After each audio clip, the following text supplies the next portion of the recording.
Allah Bapa itu telah memberikan gitu, memberikan. Ya, pengantar ini singkat para sahabat. Mantep TV sudah standby. Di like, di subscribe, di share sebanyak mungkin untuk supaya mencegah sahabat-sahabat kita di luar sana tidak terpengaruh terhadap pemurtadan. Aku memberikannya menurut itu Yesus, artinya, ya itu karena Yesus itu berkaitan dengan Allah Bapa. Bapaknya coba kenapa Anda nggak berani menyatakan pernyataan Bapak? Kenapa? Kenapa Anda harus sembunyi di perkataan yang justru saya yang tunjukkan? Gitu loh. Ya, bisa karena Allah Bapa dengan Yesus adalah satu di dalam, cuman beda pekerjaan. Artinya apa yang disampaikan Yesus itu Anda mengatakan satu karena Anda menyembah makhluk yang keluar dari kubur yang bukan Yesus. Astagfirullahaladzim. Bung, Bapak itu tidak menginginkan mati orang yang benar. Yesus berkata begini di dalam Lukas 22. Lukas 22 nomor 22. Aku memang harus pergi meninggalkan dunia ini sesuai dengan apa yang telah ditetapkan tentang aku. Siapa yang menetapkan tentang aku? Tuhan. Apa yang ditetapkan Tuhan tentang aku? Semuanya tertulis di dalam kitab Taurat, kitab Nabi-Nabi, dan kitab Mazmur. Lukas 24:44 dijelaskan seperti itu. Nah sekarang sekarang artinya Bang, dia itu sebenarnya dia sudah dinubuatkan Bang, peristiwa akan terjadi dan apa ya? Dinubuatkan untuk apa? Dinubuatkan untuk di dalam Yesaya kan sudah dinubuatkan itu Bang. Kalau itu kata Kristen.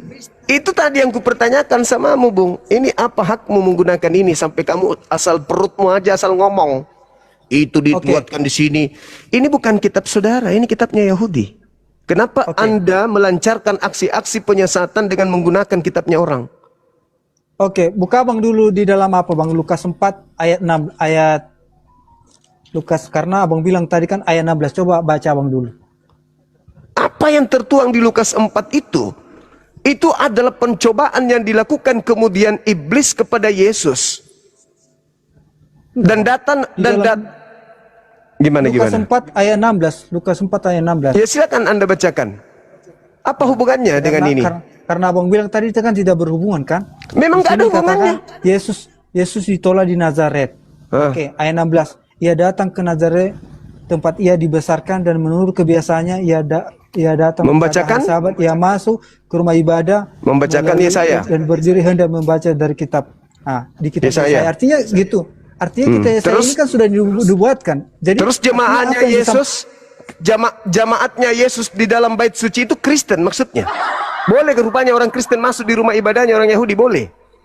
Gini maksudnya Bang, gini maksudnya tadi yang mau saya sampaikan itu, artinya sudah dibuatkan dalam kitab Yesaya tentang tentang Yesus ini kan gitu. Tidak ada. Yesus membaca pada hari Sabat di tempat kelahirannya, masuk ke rumah suci, bait suci untuk membacakan kepada orang Yahudi kitab ini. Tidak ada hubungannya. Tentang nubuat tentang kedatangan Mesias. Astagfirullahaladzim. Tidak ada Mesias yang diutus untuk orang Kristen. Seluruh Mesias itu hanya untuk Bani Israel.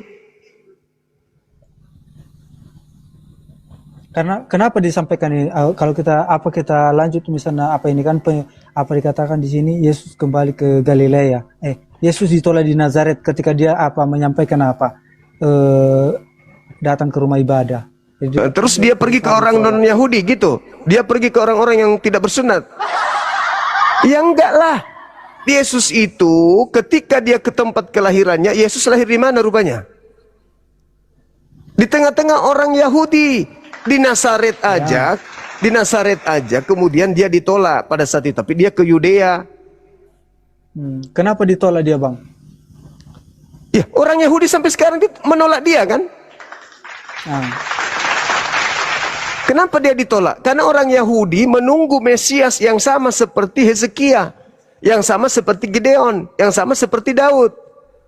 Sementara dia datang, iya, tidak seperti yang mereka harapkan. Karena gak seperti yang mereka harapkan maunya datang dalam kerajaan, tetapi datang Yesus sebagai apakan orang yang tidak terpandang gitu. Jadi tidak sesuai dengan harapan mereka, maka mereka akan tidak mengharapkan kalau disebut mereka ketika Yesus disalibkan di kayu salibkan, mereka mengatakan adalah raja orang Yahudi. Jadi mereka tidak akan senang dipanggil adalah raja orang Yahudi karena dia adalah tidak lahir di dalam kerajaan gitu. Yang pasti gini, saudara, saya hanya ingin mengatakan begini, bahwa pencipta langit dan bumi tidak menginginkan kematian terhadap Yesus. Yang menginginkan kematian terhadap Yesus adalah Kristen dan setan. Ketika kemudian Yesus berusaha untuk disalib, Tuhan mengagalkan penyaliban itu. Oke, saya pertanyakan dulu sama abang. Karena abang bilang tadi kan Kristen menginginkan dan setan dan Kristen yang menginginkan kematian Yesus. Coba dulu jelaskan dari mana dalilnya. Sekarang siapa yang mau menginginkan kematian terhadap Yesus? Apakah Anda tidak? Kan Enggak, saya tanya dulu. Saya tanya dulu. Kan, Bang? Iya, saya tanya dulu. Apakah Anda tidak menginginkan kematian terhadap Yesus? Kematian kepada Yesus? Jujur, jangan jadi orang munafik. Anda mau Yesus mati atau enggak? Ya kalau saya pribadi Bang, lewat kematian Yesus di situ saya percaya bahwa saya lewat kebangkitannya di situ saya mendapatkan pengharapan untuk selamat. Berarti kalau Anda mau? Hah? Berarti Anda mau Yesus mati? Ya bukan itu kontesnya Bang. Kok bukan konteksnya? Gimana ceritanya Anda selamat kalau Yesus tidak mati? Bukan karena misalnya karena udah mati Yesus artinya kita bersyukur dia mati, bukan. Tapi karena Yesus mati, bangkit di antara orang mati, itulah sebuah misalnya sebagai kemenangan bagi saya pribadi gitu loh. Bagaimana bisa bangkit kalau nggak mati dulu? Roma 14 nomor 9, untuk itulah Yesus mati supaya dia dibangkitkan untuk menjadi Tuhan bagi orang hidup dan bagi orang mati. Ya, oke, pernah juga kami pelajari itu kemarin sama Ustaz Yusuf ya. Artinya Tuhan atas orang mati dan hidup. Artinya kepada orang mati pun adalah untuk Tuhan. Artinya orang hidup untuk Tuhan. Artinya yang Tuhan itu bukan hanya berlaku kepada Tuhan itu bukan hanya dia berfungsi kepada orang yang hidup, tapi kepada orang yang mati juga adalah Tuhan atas berkuasa atas itu. Iya, itu Tuhan kalian yang keluar dari kubur. Kata Paulus dalam Roma 14, itu Tuhannya orang non-Yahudi. Tapi itu bukan Tuhannya Yahudi. Tuhannya orang Yahudi itu Elohim yang telah mengutus Mesias, yaitu Yesus.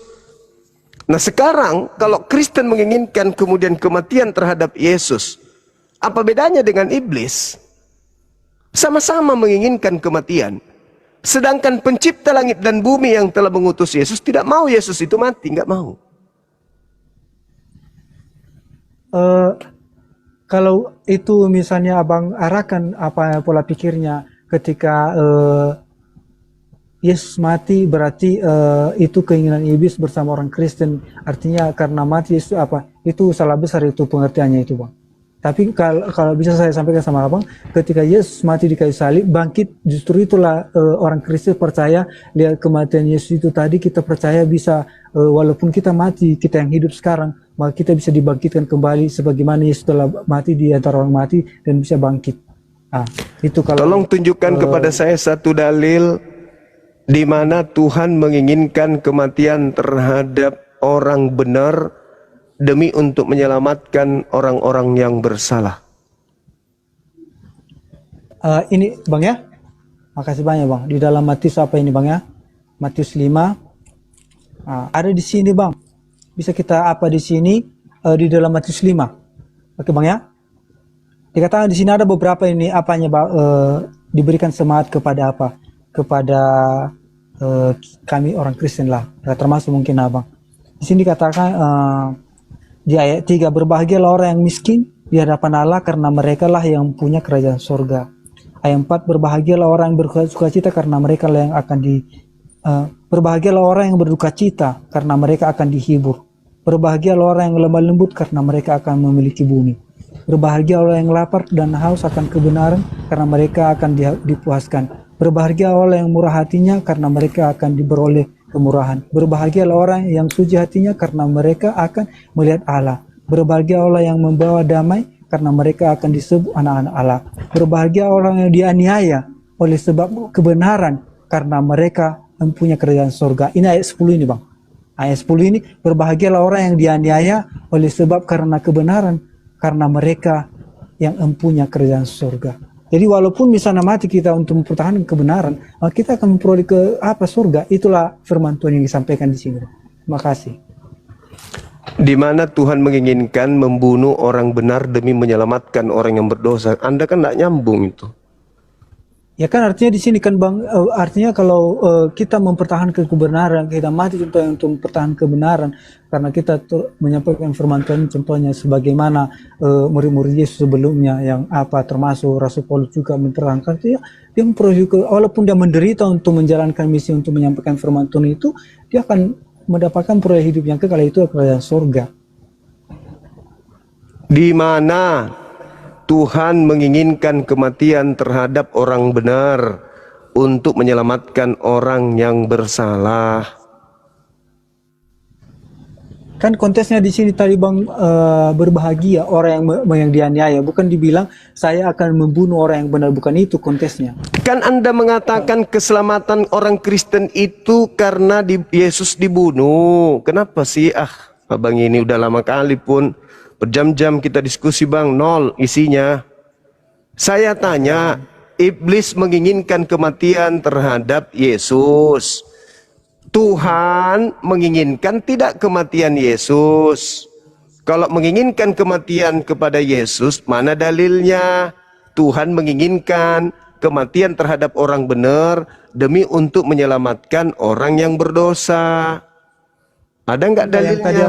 Enggak, yang tadi abang bilang itu kan dari mana dalilnya bahwasanya kematian Yesus itu bisa menyelamatkan orang Kristen lah dulu contohnya. Jadi makanya tadi saya bacakan tadi di dalam bukan itu bang. Itu. Tuhan loh, astagfirullahaladzim ya Allah ya Karim. Anda kalau tidak sopan dari tadi saya turunkan loh, karena tidak memberikan ilmu sedikit pun.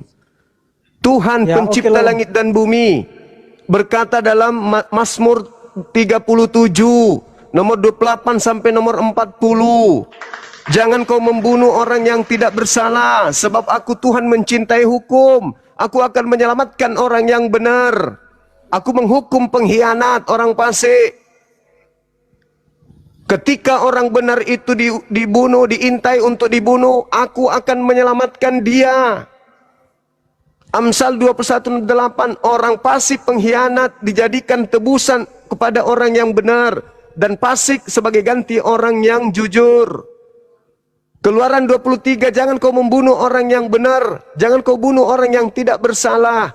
Yesus orang benar, Yesus orang yang jujur. Boleh nggak dibunuh menurut Tuhan? Nggak boleh. Jangan kau bunuh Yesus, tak boleh kau bunuh. Nggak boleh kata Tuhan.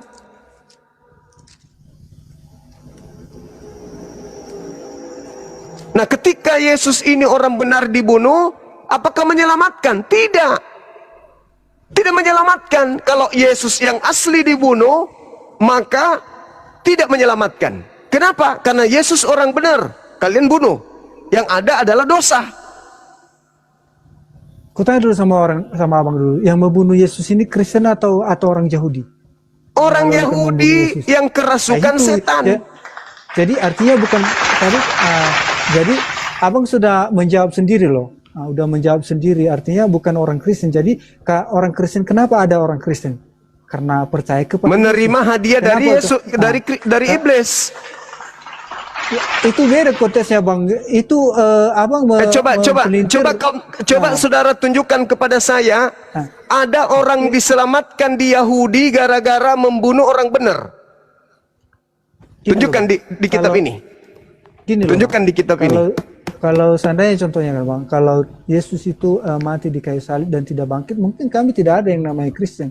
Karena tidak percaya Yesus itu bisa memberikan pengharapan kepada kami untuk bisa diselamatkan gitu. Jadi artinya karena Yesus sudah mati di kayu salib, bisa dia bangkit, berarti dia memberikan pengharapan, kepastian bahwasanya orang Oke. yang mati dalam kebenaran mempercayai Yesus artinya dia akan bisa juga diselamatkan dan bangkit sebagaimana Yesus Oke, telah oke, bangkit dari orang oke. mati gitu loh Bang. Itulah Oke, itulah intinya sebenarnya oke. kami sebagai orang Kristen. Iya, itulah kebodohan Kristen. Jadi gini, ketika orang benar dibunuh oleh orang jahat, mau bangkitkah dia, mau tidak bangkitkah dia, itu pelanggaran hukum Tuhan, nggak boleh. Nah, kenapa Kristen kemudian menerima orang yang keluar dari kubur? Karena Kristen ini pengikut Paulus. Ada nggak orang Yahudi menyembah Tuhan yang keluar dari kubur? Nggak ada. Hanya orang Kristen. Kenapa? Karena Kristen ini pengikut Paulus. Sekarang begini, Yesus di dalam Matius 12 nomor 38 didatangi oleh orang jahat dan angkatan jahat dan orang Farisi. Yesus berkata, angkatan jahat ini minta satu tanda dan tidak akan diberikan satu tanda apapun selain tanda Yunus. Sebab Yunus 3 hari 3 malam dalam perut ikan, demikian juga anak manusia 3 hari 3 malam dalam perut bumi. Berarti hari ketiga bangkit keluar dari kubur. Pertanyaan saya, itu tanda untuk angkatan jahat atau angkatan benar? Di mana apa yang tertulis itu Bang? Matius 12, 38 sampai 40. Angkatan jahat ini minta satu tanda dan tidak akan diberikan satu tanda apapun selain tanda keluar dari kubur pada hari ketiga. Di dalam Matius berapa Bang? 12. Matius 12 ya Bang ya. Karena kita tengok dulu judulnya Bang. Judul. Jangan kita simpulkan Bang. Kan gitu. Angkatan jahat minta satu tanda, judul. Judul itu yang bikin Lembaga Bible Indonesia. Ayat berapa tadi Bang? 38. 38. Judulnya di sini Bang, Yesus. Aduh, judul lagi. Nah, gini loh Bang, supaya tahu maknanya gitu Bang, ada judulnya gitu loh. Judul yang kasih judul siapa? Tuhan. Ah, di dalam ayat berapa tadi Bang? Ayat 38 dan 39 judul. 38 sampai 40. Yesus dan Beelzebul. Ayat 38. Tanda Yunus ya. Tanda Yunus. Ini oke. Pada waktu itu aku berkata ke beberapa ahli Taurat dan orang Farisi kepada Yesus, Guru, kami ingin melihat suatu tanda daripadamu. Tetapi jawabnya kepada mereka, angkatan yang jahat dan tidak setia ini menurut suatu tanda, tetapi kepada mereka tidak akan diberikan tanda selain tanda Nabi Yunus. Nah, jadi kalau dari konteks yang ini Bang ya, saya belum bisa menjawab dengan Abang karena saya belum pendalami dulu. Ya mungkin kapan-kapan saya bisa bergabung Yesus berkata, angkatan jahat ini minta satu tanda dan tidak akan diberikan satu tanda apapun selain tanda Yunus, sebab Yunus 3 hari 3 malam dalam perut ikan, demikian juga anak manusia berada dalam perut bumi 3 hari 3 malam.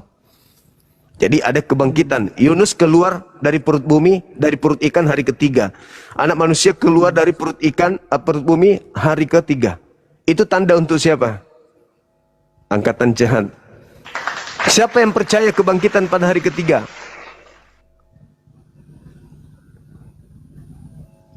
Oh ini tentang Yunus ya Bang ya. Ayat 40, sebab seperti Yunus tinggal di dalam perut ikan 3 hari 3 malam, demikian juga anak manusia akan tinggal di dalam rahim bumi 3 hari 3 malam. Pada waktu penghakiman, orang-orang Niniwe akan bangkit bersama-sama angkatan itu dan menghukum juga, sebab orang-orang Niniwe itu bertobat setelah mendengar pemberitaan Yunus, dan sesungguhnya yang ada di sini lebih daripada Yunus.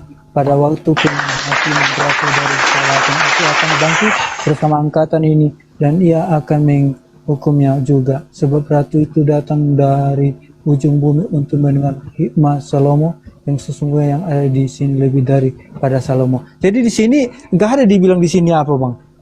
Di sini yang diambil di sini maknanya, kalau saya ambil ibaratnya dengan datangnya 3 hari 3 malam Yunus di perut ikan, ketika dia berusaha mengelak untuk tidak datang ke untuk memberitakan firman Tuhan, ya pada saat itu dia orang Niniwe itu bertobat gitu. Tetapi Angkatan jahat minta tanda. Tanda apa yang diberikan kepada angkatan jahat?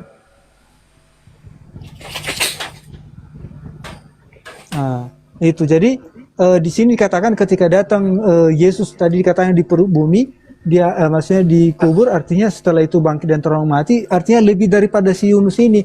Apanya kuasanya gitu yang dimaksud di sini kalau saya maknanya, Bang?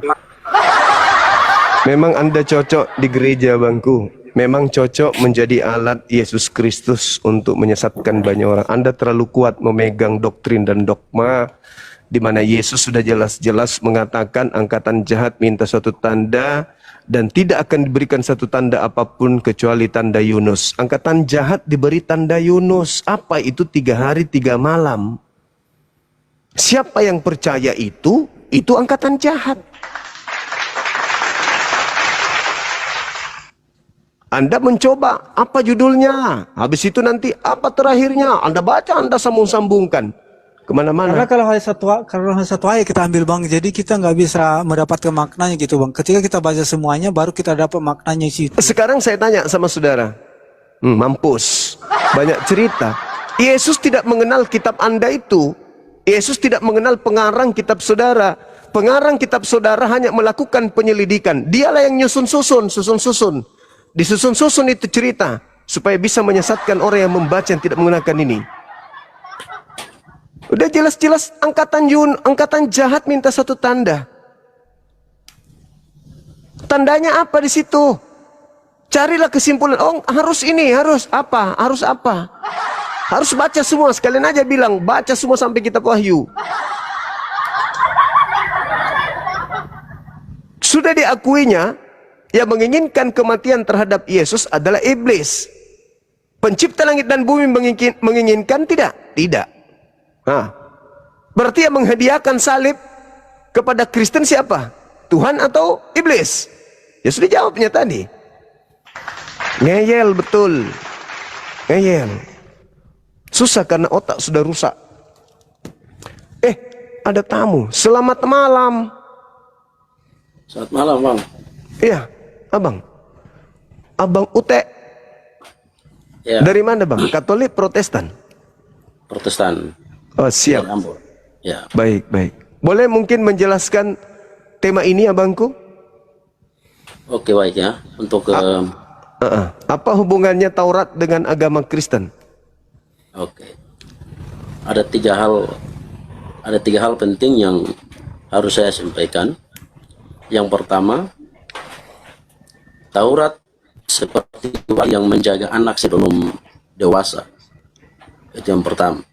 Anak di sini umat pengikut Kristus atau anak Allah, anak-anak Allah. Semua pengikut Kristus disebut sebagai anak-anak Allah.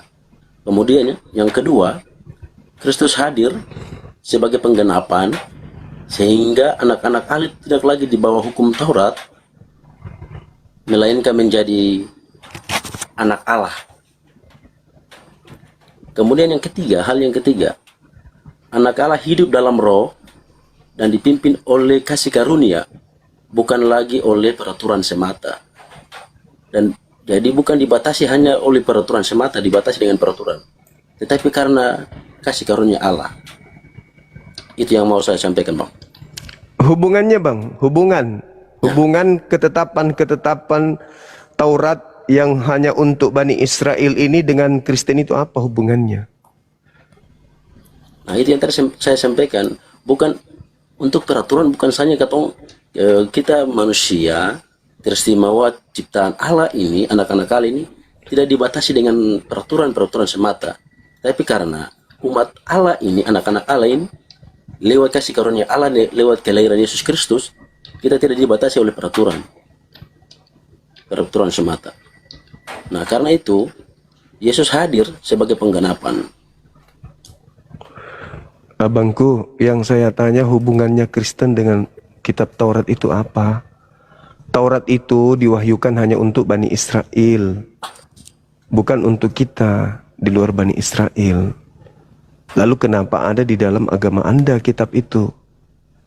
Ada harus legitimasi, misalnya kami Al-Quran ini diwahyukan oleh Tuhan untuk seluruh manusia, bukan hanya untuk satu kaum. Nah, berbeda dengan Torah. Torah ini diwahyukan kepada Musa, sebuah milik hak kepunyaan Bani Yakub, keturunan Yakub, keturunan Israel. Ulangan 33 nomor 1. Itu hanya untuk Bani Israel saja, bukan untuk Kristen di luar Bani Israel. Maka muncul pertanyaan, agama Kristen ini melegalkan penyembahan kepada Kristus dengan menggunakan kitabnya orang Yahudi, memasukkannya ke dalam agamanya sehingga menyatu seperti ini. Perjanjian lama, perjanjian baru. Padahal Taurat itu adalah perjanjian baru, bukan perjanjian lama Taurat itu, Bang. Silakan. Taurat itu perjanjian lama, Bang. Bukan perjanjian baru. Yang mengatakan itu Kristen, tapi orang Yahudi berdasarkan kitabnya Yeremia 31 sampai 33, hukum Taurat itu adalah perjanjian baru Tuhan untuk Bani Israel dan Bani Yehuda. Coba Anda buka Yeremia 31 sampai 33. Namanya kitab perjanjian baru itu kehadiran Yesus Kristus sebagai penggenapan hukum Ya, Taurat. itu kan Kristen. Yang saya tanya, kitabnya Yahudi yang ini apa hubungannya dengan kalian? Yesus ketika datang di tengah Bani Israel, dia mengajar hanya untuk Bani Israel, Bang. Nggak ada pernah dia mengajar orang Roma, orang Yunani, apalagi kita orang Indonesia, nggak ada. Di mana Yesus pernah mengajar orang di luar Yahudi? Orang di luar Yahudi di Matius 15 pernah datang kepada Yesus minta tolong agar anaknya disembuhkan. Tapi Yesus memanggilnya anjing. Usirlah, dia mengikuti kita dengan teriak-teriak. Kata ibu itu, tolong sembuhkan anakku. Kata Yesus, enggak layak roti yang disediakan untuk anak diberikan kepada anjing. Yesus menganggap di luar Yahudi itu anjing. Dalilnya, Bang, dalil. Matius 15 nomor 23, 24, 25 sampai 26.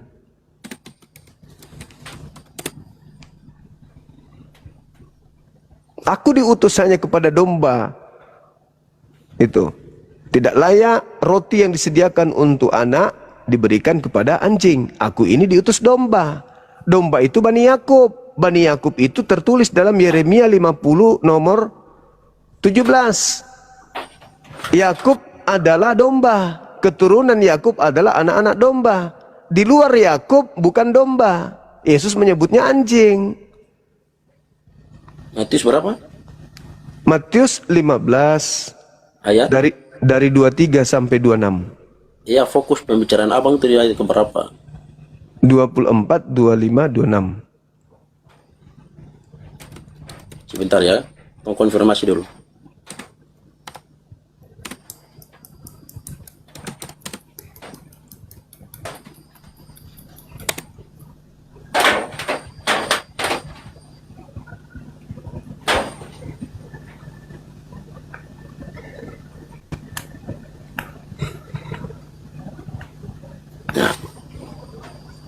Bahkan di dalam Matius 10, nomor 5, nomor 6, Yesus berpesan kepada ke-12 muridnya agar jangan ke bangsa lain, melainkan pergilah kepada domba-domba yang hilang, yang sesat dari umat Israel.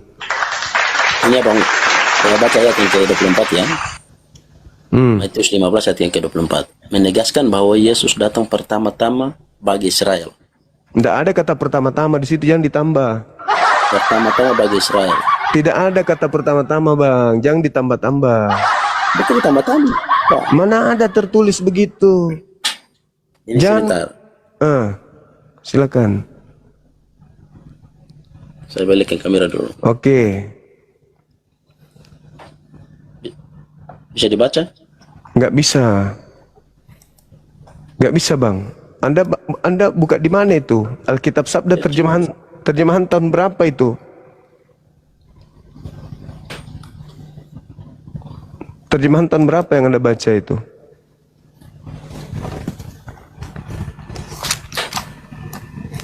Coba, Bang.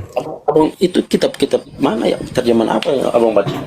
Terjemahan itu kan banyak, Abang. Terjemahan banyak. Anda pakai yang mana?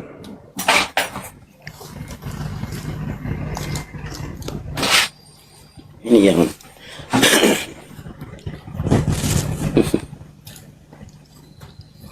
jangan dipelintir-pelintir ayatnya, Bang. Abang yang mempelintir, bukan saya kok. Ini jelas-jelas ayat yang ke-15, Matius 15 ayat 24 ini. Yes, menegaskan bahwa Yesus datang pertama-tama bagi Israel. Enggak ada kata-kata pertama-tama itu, Anda tambah-tambahi. Jangan Gimana ya, Bang? jangan nakal dong. Di situ yang nakal, Bang. Oh, sudahlah terjemahan, direvisi, masih ditambah-tambahi lagi. Jangan, Bang. Hei, Malu Kristen yang lain ya kalau kapan gitu. ini ditambah dan kurangi? Ya itu abang barusan. Nggak ada itu kata pertama-tama. Aku hanya, ada kata hanya di situ, Bang. Amy, aku ini hanya. Nggak ada itu pertama-tama, itu ngarang-ngarang cerita itu. Itu Bible karya Anda, itu konsili Anda sendiri.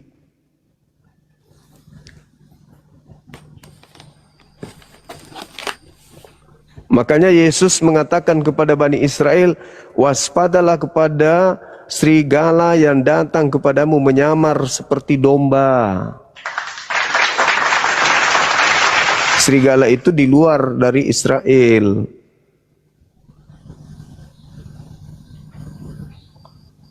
Kami hanya memberikan peringatan aja, abangku, supaya abang itu tahu, oh ternyata Kristen ini bukan ajarannya Yesus. Karena Yesus itu hanya nabi untuk Bani Israel. Terus kenapa ada kitab menceritakan Yesus selalu dikasih kepada orang Kristen? Ya ada wartawan yang menulis.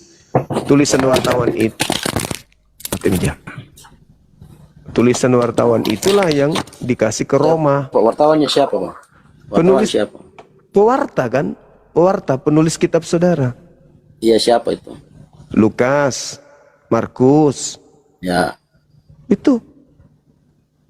Penulis Matius, penulis buku Yohanes, itu wartawan semua, itu pewarta, itu disaksikan lewat kasat mata dan alami sendiri.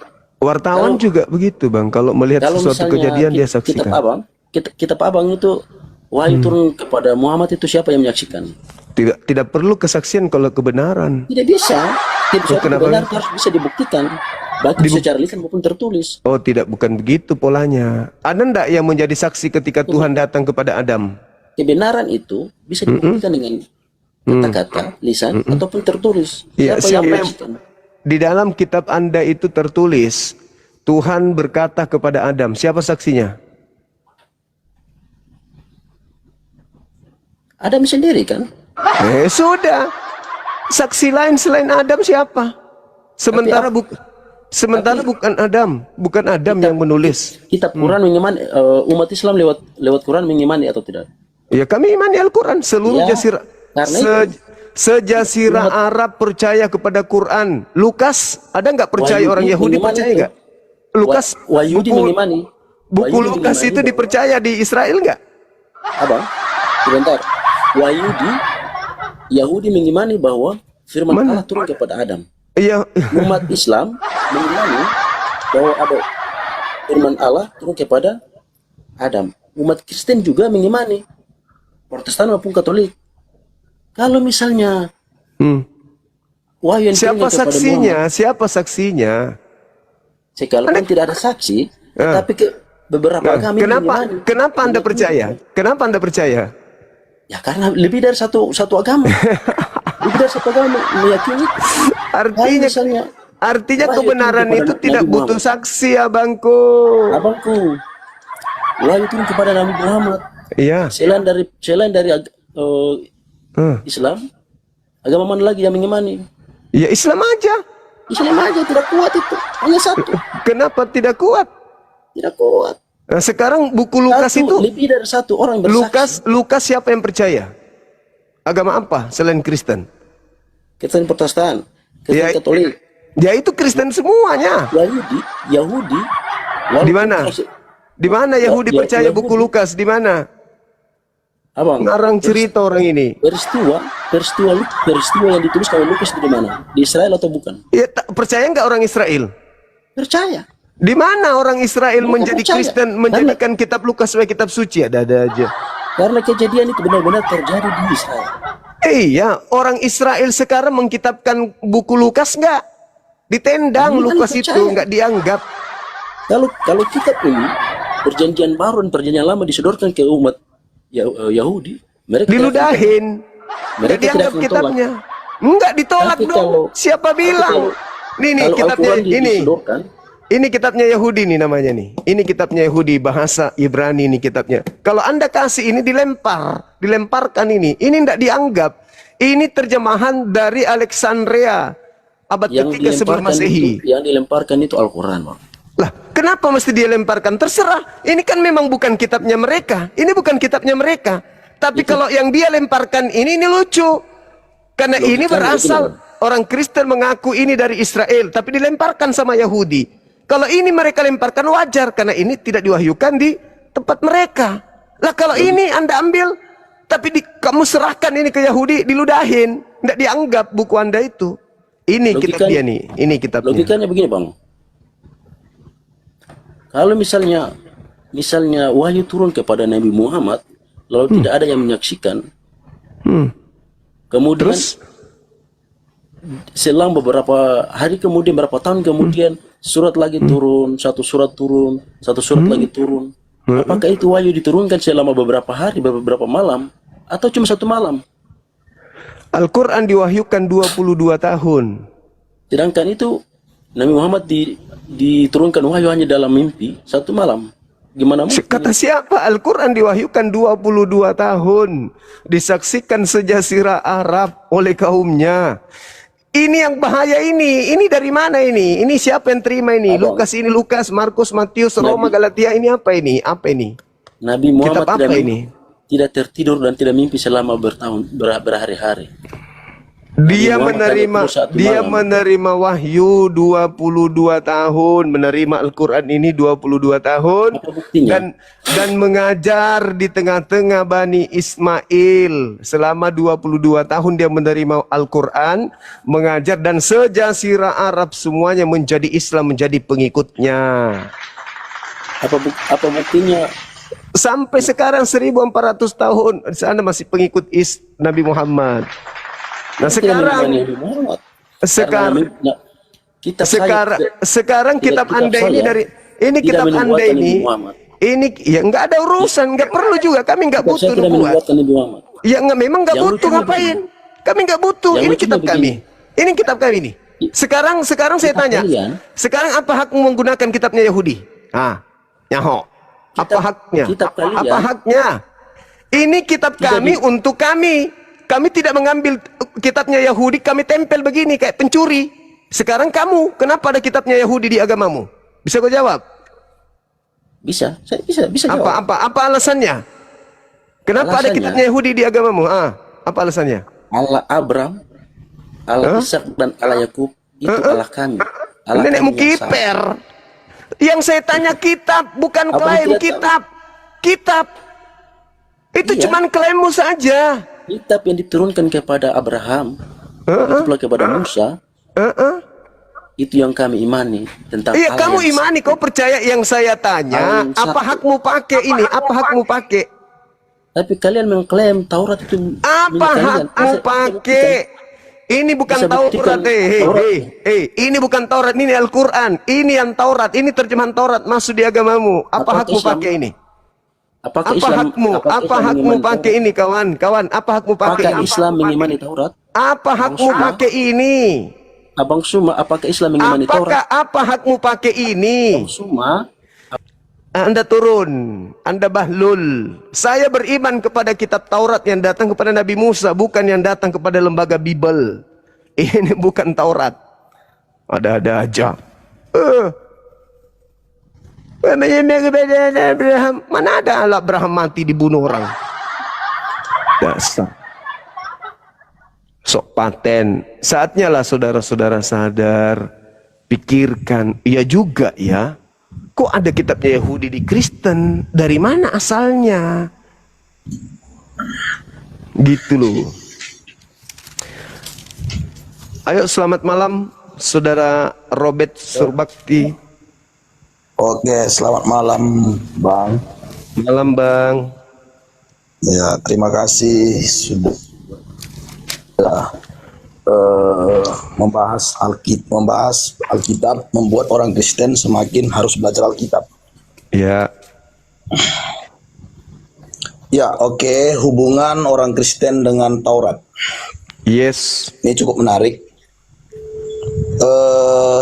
Kenapa orang Kristen memakai hukum Taurat dalam Alkitab? Iya. Karena orang Kristen mengimani bahwa Allah yang disembah oleh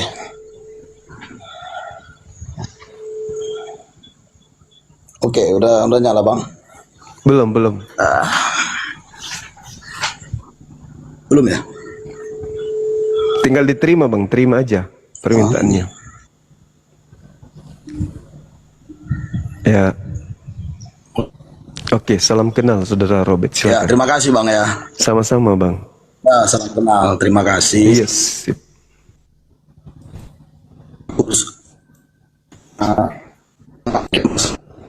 Orang Kristen juga makin belajar kitab, karena banyak orang Kristen ini tidak belajar Alkitab. Itu ya, sebagai orang Kristen harus belajar Alkitab gitu.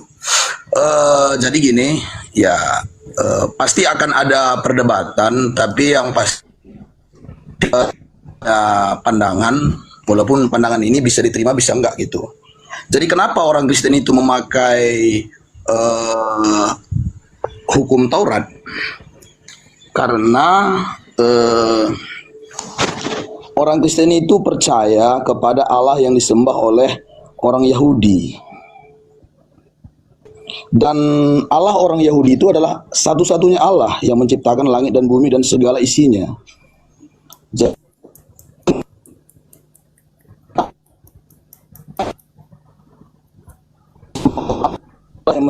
bumi, berarti Allah itu bukan hanya untuk orang Yahudi.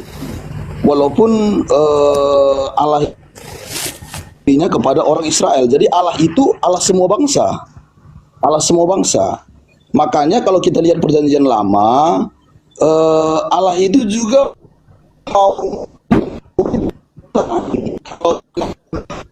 hanya kepada bangsa Israel, berarti ketika bangsa lain melakukan kejahatan, Allah itu nggak urusi karena itu bukan umatnya. Ternyata nggak begitu. Buktinya di perjanjian lama kita melihat Allah mengurusi bangsa lain, mengurusi Niniwe, ada juga bangsa Arab, bangsa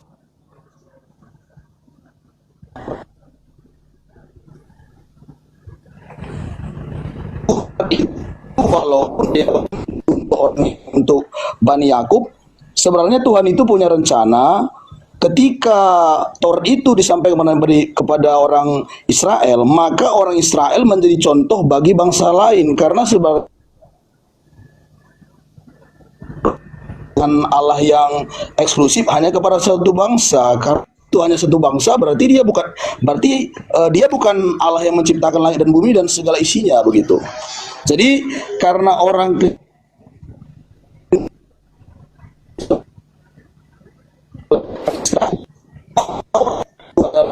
firman Tuhan, sehingga itu dipercaya adalah firman Tuhan, sehingga dimasukkan kepada Alkitab. Dan faktanya kita ini kan mengurusi ya, kalian oke, tadi saya dengar mencuri. Saya udah baca data, orang Yahudi sendiri nggak permasalahkan itu ketika orang Kristen itu memakai kitab mereka.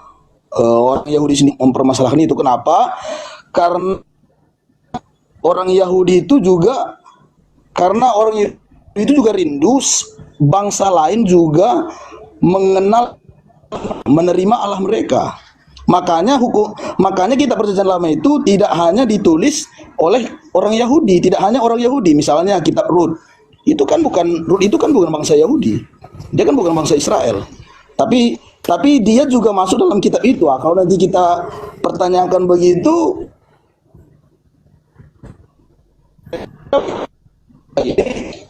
kitab Taurat, karena Taurat itu dipercaya adalah firman Tuhan dari Allah yang menciptakan langit dan bumi dan segala isinya. Sebenarnya gini, hubungan orang Kristen dengan Taurat sebenarnya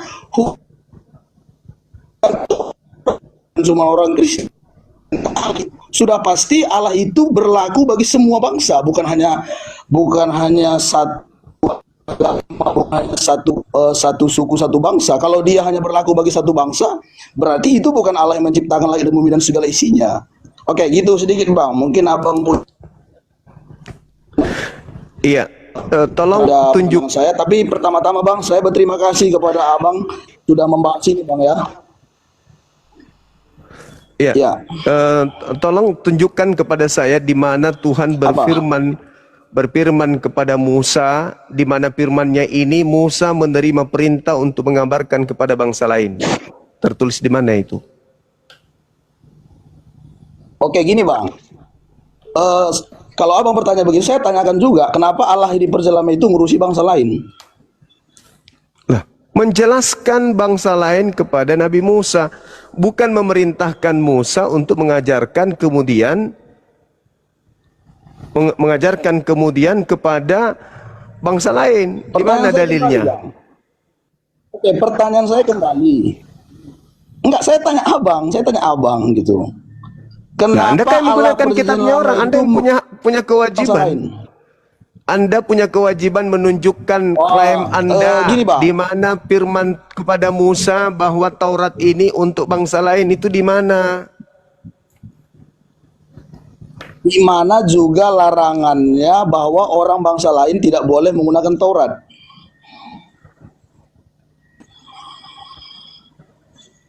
Di mana? Dinyatakan di Mazmur 147. Kok diam, Bang? Iya. Mazmur Abang 100. bacakan itu, bacakanlah. Mazmur dompala. Aku pikir berilmu dari tadi. Di mana Panjang. ayatnya? Aku pikir berilmu, tong kosong aja. Udah, kau ke gereja hisap ibu jari pendeta. Sombong tapi bahlul. Ditanya malah balik. Berarti Taurat juga untuk setan, karena di situ tidak ada tertulis Taurat bukan untuk setan. Dompala.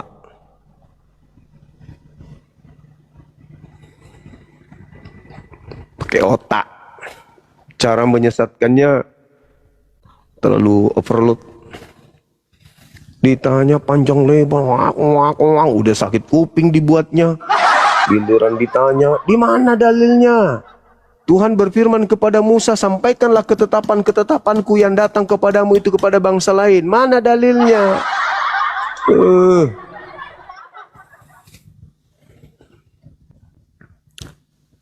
Nggak mau nipu jangan di sini Bang. Halo. Selamat malam. Ada kartuak? Ada kabalok kanci. Sudah banyak oleng. Kitabnya orang, diklaim kitabnya, disuruh tanya dalilnya mana. Malah nanya balik. Di mana dalilnya kalau bukan untuk orang bangsa lain? Agak tuh. Bang Handi naik. Silakan. Masya Allah. Kita sambut dengan meriah. Pastor Handi Slebes. Waktunya sudah bisa naik, Kang? Iya, naik Mangki. Duduk Mangki situ. Hah? Duduk Mangki. Udah, Iya. siap. Iya, Udah Pan. jam 1, Iya, Pan. setengah 2 di sini. Saatnya para penggawa-penggawa bekerja. Ya, Gimana? alhamdulillah. Cik? Alhamdulillah penonton bisa tadi 13K. Jadi mohon ini permintaan penonton. Kalau bisa Bang Joma itu badai Isya lah. Atau jam Oke. 8 waktu di Jakarta mulai. Baik. Lanjut. Baik Bang Handi.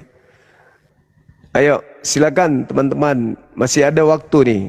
Ya, waktu saya masih ada kurang lebih 1 jam sampai 2 jam.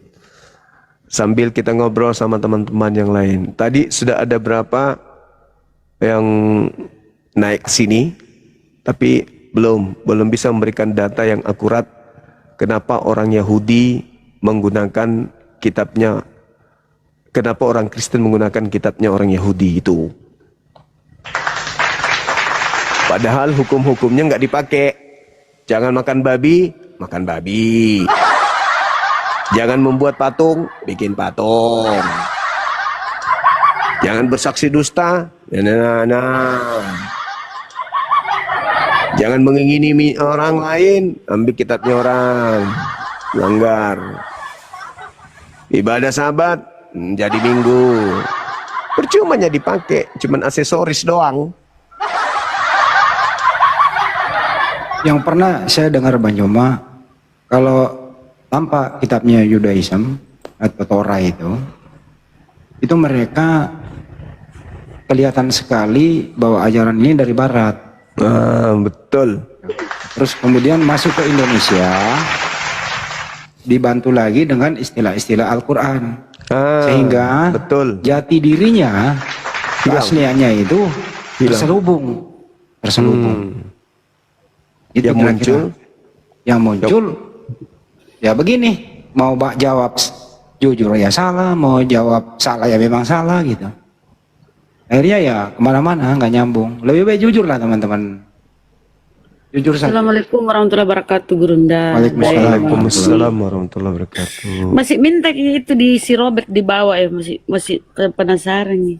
Tidak memberikan data. Jangan mau kena Robert. Kesini aja Mi, saya skak mati ya. Kesini Ayo, lagi. coba gue interogasi deh. Yang paling ngeyel tadi itu si ini, deh. Bosangku mau dengar. Cuma tidak ada kode dari Gurunda jadi. Mana dia Robert? Mana kok Robert? Kabur Mi. Giliran saya naik nggak malah minta naik. Kabur Mi dang.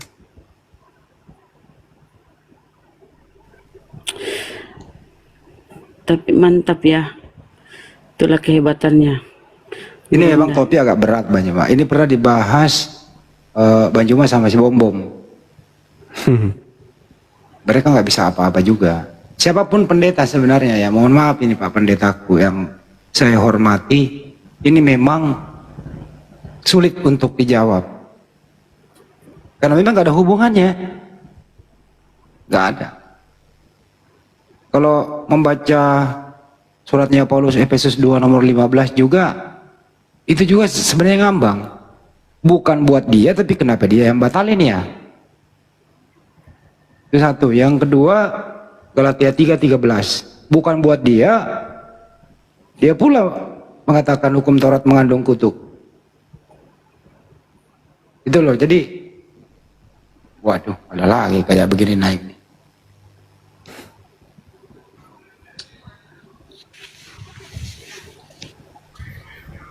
Udahlah, jujur lah.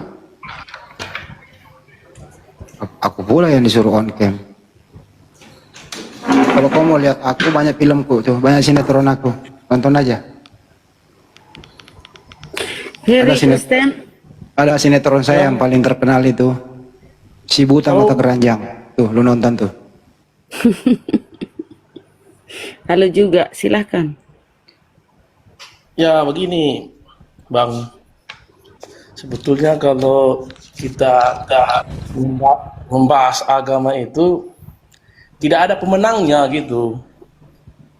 Dan ini ibarat pertandingan itu tidak ada pemenangnya. Anda Kristen, Bang. Izin, Iya, Kristen. Kristen. Ya betul, Kristen Saya saya. alkohol Bunda. Mana ada muslim yang pakai alkohol? Oh iya ya. Jadi gini dia. Kalau memang ada pemenangnya Muslim ini ataupun Kristen ataupun Buddha segala macam, pasti orang akan mengikut ke situ semua. Justru tidak ada pemenangnya agama ini. Makanya kalau kita berdebat, nggak ada artinya, itu orang bodoh itu. Luruskan itu Bang Joma. Di sini bukan kompetisi kalau menang. Lanjut Bang Ya Joma. karena agama ini kan gini dia Bang. Jadi kalau kita membahas agama itu, tidak ada pemenangnya sampai kapanpun. Ada Bang pemenangnya Bang. Kalau ada pemenangnya Bang, contoh, kalau Muslim pemenangnya, berarti semua rakyat di dunia itu mengikuti Muslim. Itu baru pemenangnya. Enggak. Tidak akan ada pemenangnya Bang. Karena tidak semua manusia menggunakan akal sehatnya.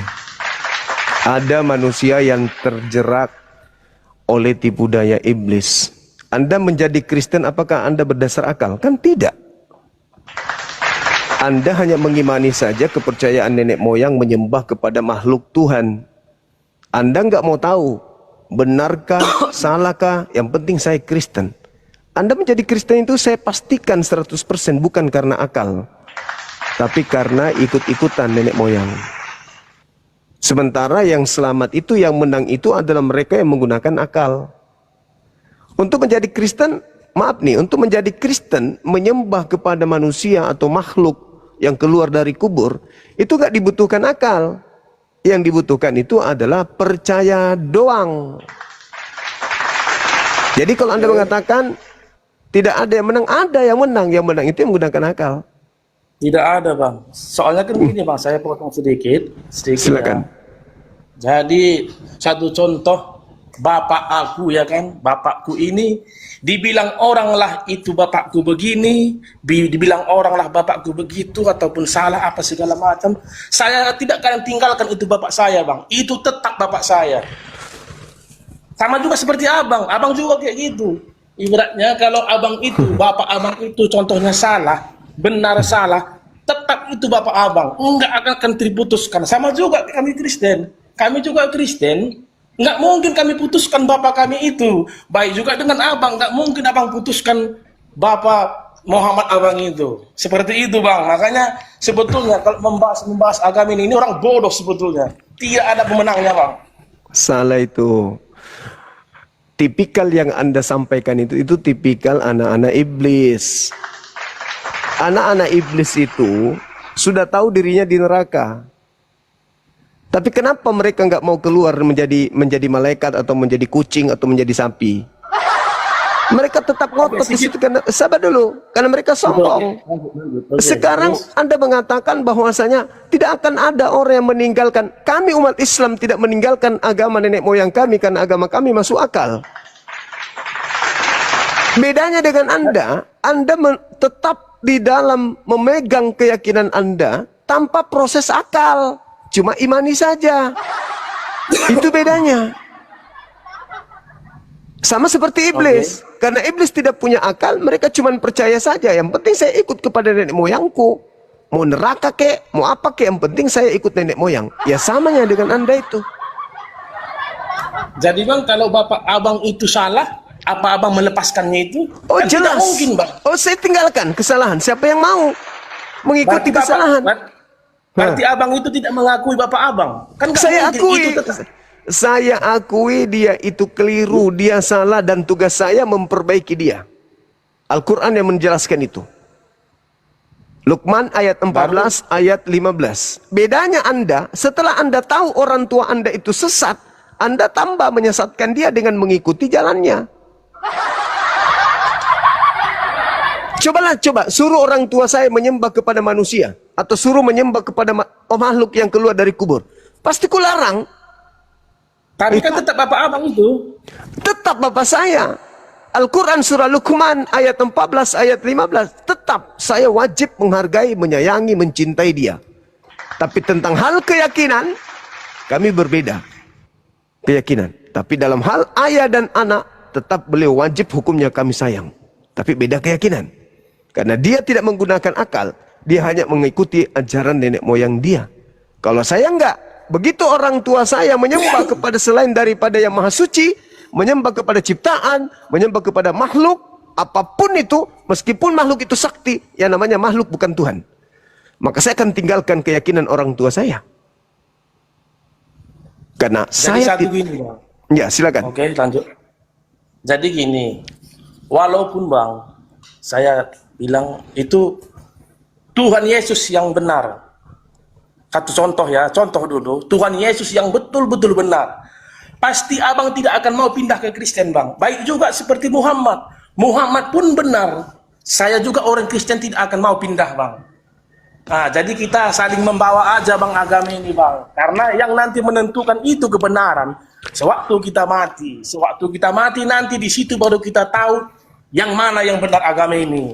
Oh, nggak bisa. Itu dia, Bang. Salah. Pada saat kita mati, baru kita tahu mana yang benar, mana yang salah. Itu namanya orang bodoh. Bahlul. Itu orang yang seburuk-buruknya makhluk. Sebelum Anda mati, Anda harus tahu dulu. Anda berada pada jalan yang sudah benar, atau Anda berada pada jalan yang tidak benar. Jangan nanti setelah mati. Kalau setelah mati, kalau jalan Anda benar, oke, nggak apa-apa. Tapi kalau ternyata tidak benar, neraka kekal. Itu pekerjaan orang-orang yang tidak menggunakan akal sehat. Ketika Anda mengatakan Nabi Muhammad itu benar, maka Anda ikuti benar. Saya mengikuti Yesus karena Yesus itu benar. Dari mana benarnya Anda mengikuti Yesus? Yesus berkata, aku hanya diutus kepada domba yang sesat dari umat Israel. Apakah Anda domba? Apakah Anda Bani Israel? Bukan. Dari situ aja Anda sudah salah, bertentangan dengan Yesus. Adakah Yesus mengajarkan dirinya dituhankan, disembah, diibadahi? Enggak ada. Yesus mengajarkan menyembah kepada hakikat pencipta. Anda malah menyembah ke Yesus. Dari situ aja salah. Ada itu Bang, ada di Matius 13 ayat 13 Bang. Matius 3 nomor 13. Anda mengatakan Yesus mengajarkan menuhankan dirinya. Sekarang kan gini deh Bang, dibilangnya itu engkaulah Tuhan. Makanya bahasan itu adalah betul kata Tuhan Yesus. Karena Tuhan Yesus tidak mau mengatakan dia raja Bang. Muridnya mengatakan dia Tuhan, ya betul kata itu. Sampai ke anak kita, Pak, ya betul aku bapakmu. Kayak seperti anak kita. Jangan abang bilang ada. Saudara, Yesus di situ dikatakan kurios, Tuhan, bukan Tuhan. Kalau Tuhan, Theos. Kau menyebut aku guru dan Tuhan. Yohanes itu. Dan katamu itu benar. Sebab aku adalah Maran, Rabam, Wamaran. Aku ini adalah guru dan Tuhan. Dalam bahasa Aram. Dia tidak mengatakan aku ini Theos. Tapi dia mengatakan aku adalah Kurios. Kurios itu Tuhan. Sama gelarnya Nabi Muhammad. Tuhan. Sayyid. Sayyidina Muhammad. Tuhan Nabi Muhammad. Nah, Yesus, Tuhan Yesus, bukan Tuhan. Makanya saya katakan, andai saja Anda menggunakan akal sehat, ketika Anda bertanya, agama kita tidak akan pernah menang kalah. Kenapa? Karena ada yang menggunakan akal, ada yang tidak menggunakan akal. Kita tidak mungkin sama. Antara kedudukan yang menggunakan akal dan kedudukan yang tidak menggunakan akal pasti beda. Seibarat kerah punya muka, punya hidung, punya mata, punya tangan, punya kaki, sama seperti manusia. Bedanya hanya di akal. Jadi gini dia Bang, sama seperti yang saya bilang tadi itu. Kalau memang Yesus itu benar, abang mau pindah enggak? Pasti enggak. Saya jawab langsung itu Bang. Saya katakan, saya langsung jawab. Saya katakan Yesus itu benar. Benar-benar manusia yang diutus untuk Bani Israel saja. Gini dia Bang, gini. Saya katakan itu, kita buatlah dulu satu contoh. Yesus itu adalah jalan kebenaran. Dan dialah yang bisa kita masuk surga. Pasti abang nggak mau ikut. Sama saya sama mau saya, ikut. Bang. Saya malah ikut.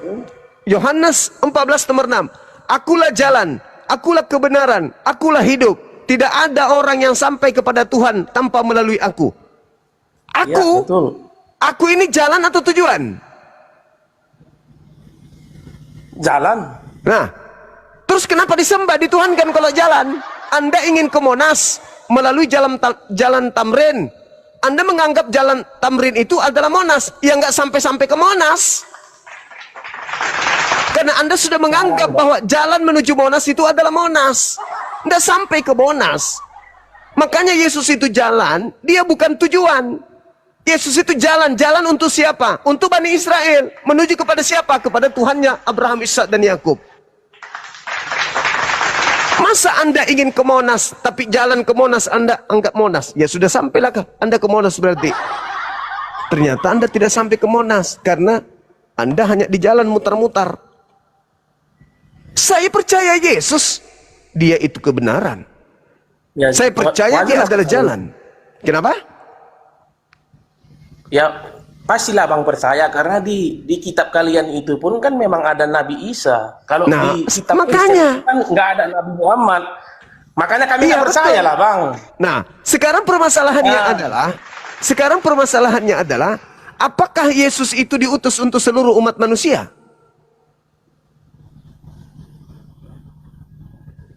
Atau dia diutus hanya kepada kaumnya Bani Israel? Maka ketika kita kita hidup zaman Yesus, Yesus datang nih, kita sesaman, Yesus. Ya kita cuman penonton doang. Iya bang, bisa- betul. Tapi gini dia bang, bagaimana kami percaya kalau di kitab kami itu tidak ada Nabi Muhammad bang? Saudara, kitab yang Anda... Kalau kalian percaya itu Nabi Isa, karena ada di kitab kalian itu Nabi Isa.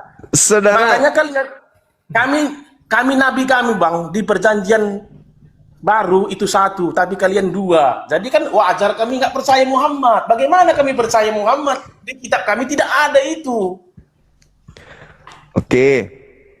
Saya mau kok percaya di Muhammad. Udah Oke. kasih di perjanjian baru itu di bawah Nabi Isa dikasih Nabi Muhammad. Dibuatlah Oke. itu, diperintahkanlah itu ke Menteri Agama di dunia biar saya mau ikut kalau ada Nabi Muhammad di kitab Kristen. Saudara, kalau di sini ada Nabi Muhammad, berarti iblis gagal misinya. Ini dibuat supaya orang-orang menyembah kepada Kristus Yesus. Kalau ada di sini Nabi Muhammad, berarti orang-orang yang percaya kepada kitab ini, percaya kepada Nabi Muhammad, artinya cuman percaya Yesus itu rasul utusan Tuhan. Sementara Yesus Kristus yang mau ini, agar dia dituhankan. Kalau di sini ada Nabi Muhammad, misi Yesus gagal. Karena iblis mau dituhankan dalam nama Yesus. Yesus yang asli mau dinabikan, mau diakui sebagai Mesias untuk Bani Israel. Yesus yang palsu mau supaya dia dituhankan. Kalau di sini ada Nabi Muhammad,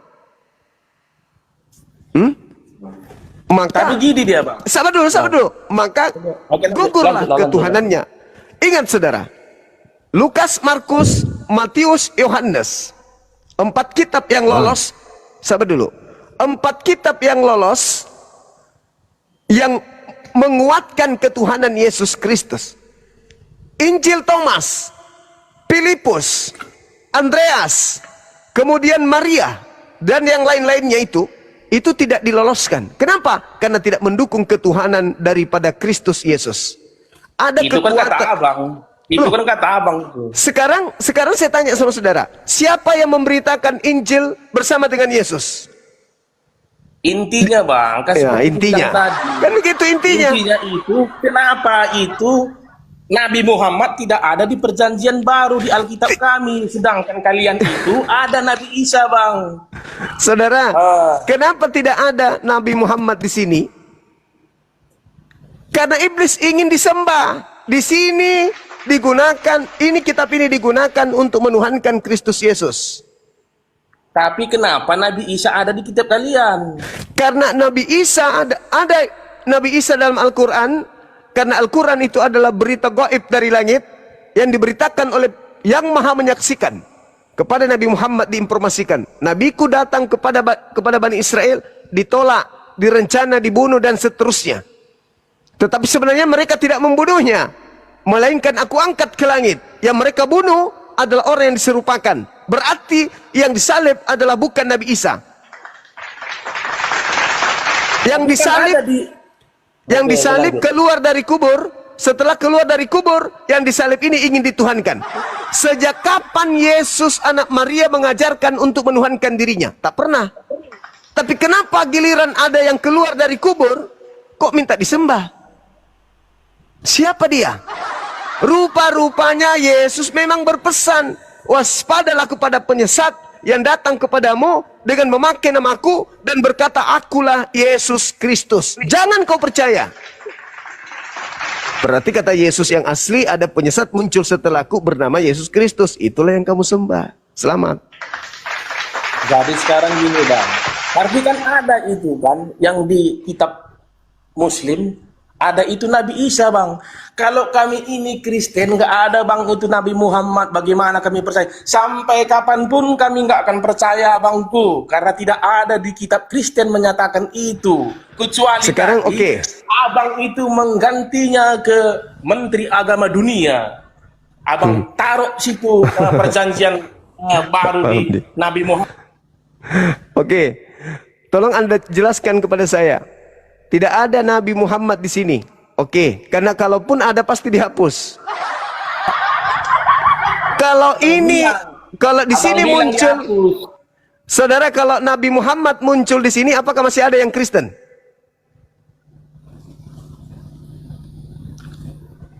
Apakah masih ada yang membayar perpuluhan di gereja? Apakah masih ada yang beli Bible ke lembaga Bible Indonesia? Apakah masih ada yang sekolah di sekolah STT? Kalau Nabi Muhammad ada disebut di sini? Ya bisa aja ada bang. Karena bagaimana firman Tuhan itu pasti akan dilaksanakan. Oh, ini Anda anggap firman Tuhan? Bagaimana? Ini Anda anggap firman Tuhan? Ya iyalah bang. Jadi Berarti firman Tuhan itu bisa dikoreksi, bisa direvisi. gini dia bang. Itu gimana? dari dulunya, bahkan nenek moyang kita pun itu udah tidak ada di situ bang. Jadi apa yang dikatakan firman itu, berarti itulah yang kita percayai bang. Karena itu yang muncul sama kita. Sekarang pertanyaan saya, apakah firman Tuhan itu bisa dikoreksi oleh manusia? Bisa direvisi oleh manusia? Firman Tuhan bisa Siapa yang revisi bang? Ini kitab Anda 2023 direvisi lagi. Kenapa direvisi? Kalau ini firman Tuhan, berarti manusia merevisi firman Tuhan lebih Tuhan daripada Tuhan. Firman Tuhan itu tidak bisa direvisi oleh manusia. Ini contohnya. Manusia dari mana yang bisa merevisi ini? Nggak ada. Tapi ini setiap saat boleh direvisi oleh siapapun dan kapanpun. Sesuai dengan kesepakatan kalian. Kenapa bisa kalian lebih hebat dari Tuhan? Kok firman Tuhan kalian revisi? Berarti Bang, Tuhan Anda tidak lebih tahu. Itu, bang. Itu Kenapa revisi itu direvisi? Karena itu kan berbahasa Indonesia bang. Tidak ada berbahasa Arabnya. Kecuali seperti kalian. Kalian itu bahasa Arabnya semua ada. Jadi kalau firman Tuhan itu dia berbahasa Indonesia bang, itu yang aslinya itu dia tidak direvisi bang itu yang bahasa Indonesianya. Karena kan gini dia bang. Ini bahasa Indonesia ini. Ini firman Tuhan atau bukan? Iya betul. Begini saya jelaskan bang. Berarti firman Tuhan bisa direvisi. Bang Suma saya jelaskan bang. Silakan. Ya dulu kan itu zaman dulu itu bahasa Indonesianya dulu itu berbeda dengan zaman sekarang kan bang? Ya kan? Ya betul. Misalnya dulu dikatakan ya sebelum direvisi yang terbaru ini, sebelumnya itu misalnya ada pasal yang mengatakan Yesus mati. Kan sudah berbeda zamannya. Dulu disebut mati, sekarang disebut meninggal. Itu contohnya. Itu yang direvisi. Maksudnya tidak dirubah-rubah. Maksud firman itu tidak dirubah, tapi bahasanya yang direvisi. Betul. Bahasa Seperti Indonesia itu bang semua. Tapi Iya, saya ngerti. Bahasa Indonesianya yang direvisi. Berarti ini bahasa Indonesia yang direvisi yang ini. Berarti ini bukan firman Tuhan. Udah selesai. Begini dia itu bang, sama kayak kita bahasa sekarang ini. Masa seperti itu, bentar dulu, masa seperti itu, sebetulnya kan itu kata-katanya salah itu bang, tapi betul, masa seperti itu, aturnya itu kok begitu, itu bang makanya direvisi. Masa begitu, kalau masa itu kan sebetulnya masa di dapur. Apapun itu, ini direvisi oleh siapa? Oleh manusia. Kenapa direvisi? Karena mau disempurnakan. Membenarkan bang, mau diluruskan, berarti tadinya tidak lurus. Karena kan sama dia bang, masa gitu, ada nggak bahasa kayak gitu? Masa kayak gitu, bukan kayak gitu, kok gitu? Itulah Anda memprotes firman Tuhan Anda sendiri, berarti Tuhan Anda itu bisa diprotes sama Anda. Bukan bang, ini yang bukan firman Tuhan. Melihat update dengan bahasanya supaya mudah dimengerti. Nah, mudah dimengerti. Berarti Tuhan Anda itu, kan, Tuhan Anda ketika berfirman tidak tahu kalau firmannya nanti ada zaman di mana orang tidak mengerti, ada zaman sudah nggak laku, harus diperbarui. Berarti Tuhan Anda tidak maha mengetahui